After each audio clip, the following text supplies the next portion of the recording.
നിലമ്പൂരിൽ പി.വി. അൻവർ പെരുവഴിയിലേക്ക്. ചർച്ചകൾ വഴിമുട്ടുകയാണ്. UDF online നേതൃയോഗത്തിലും Anwar വിഷയത്തിൽ തീരുമാനമായില്ല. തൃണമൂൽ കോൺഗ്രസിനെ UDFൽ അസോസിയേറ്റ് ഘടകകക്ഷിയാക്കാമെന്ന നിർദ്ദേശം അംഗീകരിക്കില്ലെന്ന നിലപാടിലാണ് അൻവർ.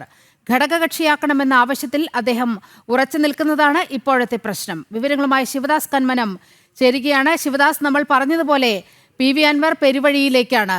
UDF ഓൺലൈനായി യോഗം ചേർന്നു, ഈ വിഷയം സംസാരിച്ചു. അസോസിയേറ്റ് ഘടകകക്ഷിയാക്കാം തൃണമൂൽ കോൺഗ്രസിനെ എന്നതാണ് UDFന്റെ നിലപാട്. അത് അംഗീകരിക്കാൻ പി.വി. അൻവർ തയ്യാറായില്ല. ഇനി എന്താണ് പി.വി. അൻവറിന്റെ മുന്നിലുള്ള വഴി?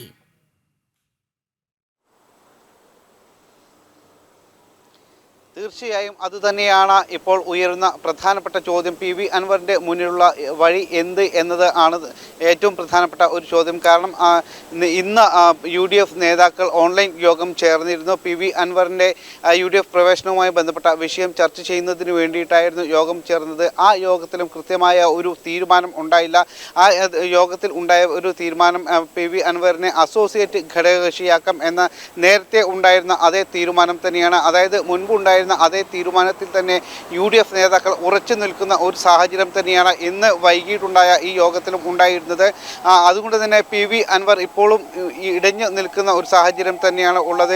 കാരണം പി.വി. അൻവറിന് പ്രധാനപ്പെട്ട ആവശ്യം, അതായത് തൃണമൂൽ കോൺഗ്രസിൻ്റെ ഭാഗമാണ് പി.വി. അൻവർ.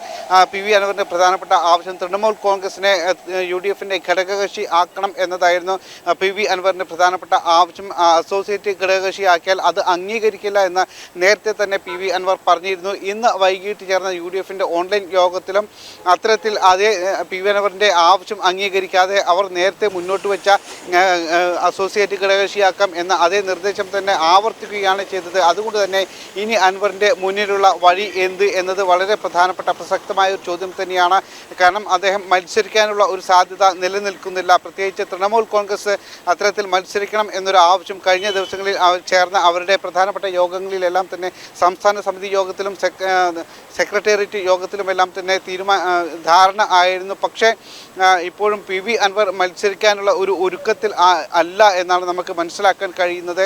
എന്തായാലും UDFിലേക്ക് പോകുന്ന ഒരു സാഹചര്യം അത് വളരെ പ്രയാസമേറിയ ഒരു കാര്യമായി മാറിയിട്ടുണ്ട്. പ്രത്യേകിച്ച് നിലവിൽ UDF പ്രഖ്യാപിച്ച സ്ഥാനാർത്ഥി ആര്യാടൻ ഷൗക്കത്തിനെതിരെ വലിയ രീതിയിൽ തന്നെ പി.വി. അൻവർ വിമർശനം ഉന്നയിച്ചിരുന്നു. ആര്യാടൻ ഷൗക്കത്ത് വിജയിക്കില്ല എന്ന് അദ്ദേഹം പറഞ്ഞിരുന്നു. അതിന് നിരവധി കാരണങ്ങൾ ഉണ്ട്. അദ്ദേഹത്തെ സ്ഥാനാർത്ഥിയാക്കിയാൽ അത് അംഗീകരിക്കില്ല എന്ന് പി.വി. അൻവർ പറഞ്ഞിരുന്നു. അതുകൊണ്ട് തന്നെ UDF നേതാക്കൾ ഈ വിഷയത്തിൽ പി.വി. അൻവറിൻ്റെ ഇത്തരത്തിലുള്ള പ്രതികരണങ്ങളിൽ വലിയ അസംതൃപ്തി പ്രകടിപ്പിച്ചിരുന്നു. അതുകൊണ്ട് തന്നെയാണ് അദ്ദേഹത്തെ UDFൽ മുന്നണിയിൽ എടുക്കാതിരിക്കാനുള്ള ഒരു പ്രധാന കാരണമായി മറ്റ് നേതാക്കളെല്ലാം തന്നെ പറയുന്നത്.